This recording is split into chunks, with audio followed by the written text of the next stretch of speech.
2018 had a bunch of fantastic games, and one of the absolute highlights was undoubtedly Peter Parker's PlayStation Party.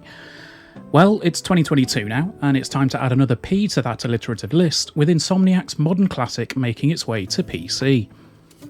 If you're in the crowd that didn't own a PS4, or indeed a PS5, but have a beefy gaming rig, then allow me to point you to our original review on the site, with a video review linked in a card above. Needless to say, most of my thoughts from then still hold up today. I would say, however, that 2020's Miles Morales is a better game, although it's much shorter than this one. The PC release hits a while after the PS5 remaster, and for all intents and purposes it is exactly the same game, but with even more graphical bells and whistles. Insomniac did some sterling work on the PS5 to get the game running with ray-traced reflections and a solid frame rate on Sony's new machine, but what happens when you throw a ton of horsepower at it to go one step further in the PC master race? Well, for starters, you can achieve a full native 4K at 60 frames a second. The specs are punishing, sure, but if you've got a machine that's capable, you can hit that magic number with relative ease. Of course, there are a ton of settings to tweak and tinker with until you hit the target, but with my system, which is a Ryzen 5 3600 and an RTX 3080, I was able to max everything out bar ray tracing and get a smooth frame rate with a native 4K output. Coupled with HDR, and it becomes a visual spectacle all over again. Of course, DLSS works its magic here, as does Insomniac's own temporal injection upscaling, which is IGTI, which works in a similar way. You can see the results here, ranging from ultra quality to ultra performance.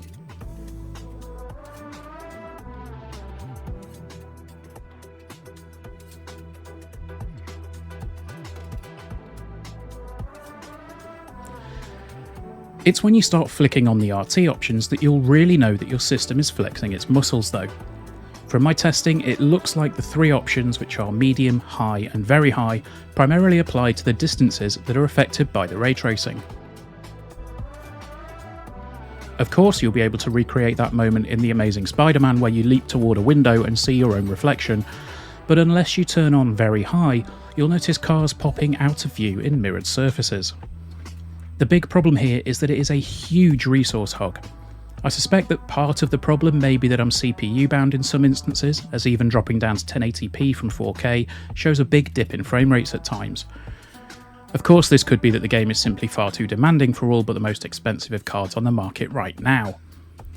Even at the lowest setting though, the effect is far ahead of the built-in screen space reflections, giving a more accurate sense of depth when you take a minute and stop to smell the roses. You know, while you're 50 stories up in the air. Jumping back to the gameplay for a moment, and there is something that does feel distinctly 2018 about it all. When you compare this to its proto-sequel from 2020, there are moments that seemed out of place 4 years ago, let alone in 2022. The instant fail stealth sequences are the main culprit here, and it's an area that I picked up on with my original review. When you're playing as Peter, you can often escape before the enemies fully spot you. However, when playing as MJ and other characters, you'll probably see the mission failed screen a few times before you can get the chance to progress. It's a frustrating blot on an otherwise sterling game. Another nitpick is that some of the side content feels more than a little superfluous at this point in time. On the flip side, the remaster also includes the City That Never Sleeps DLC in all its glory, as well as all of the extra suits that were made available throughout the game's lifespan.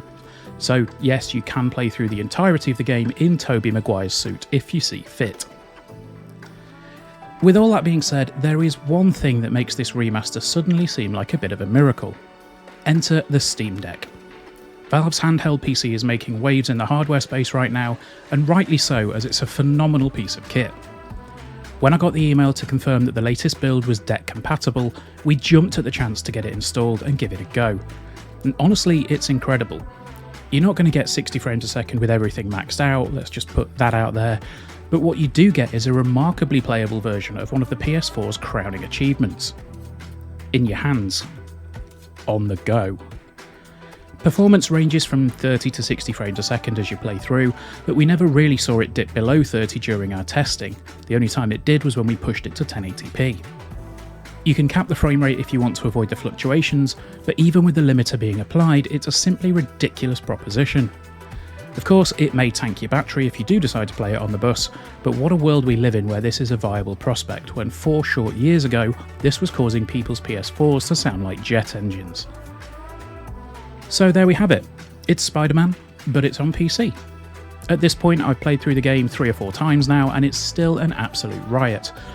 There's not a lot more to say other than that I still love this game, and any excuse to play it in an even shinier way is a good thing by me. In all honesty, you'd probably be hard pressed to tell it too far apart from the PS5 version, so double or maybe triple dipping might be a step too far, but if you've only got a PC or if you own a Steam Deck, then it's a game you should absolutely have in your library.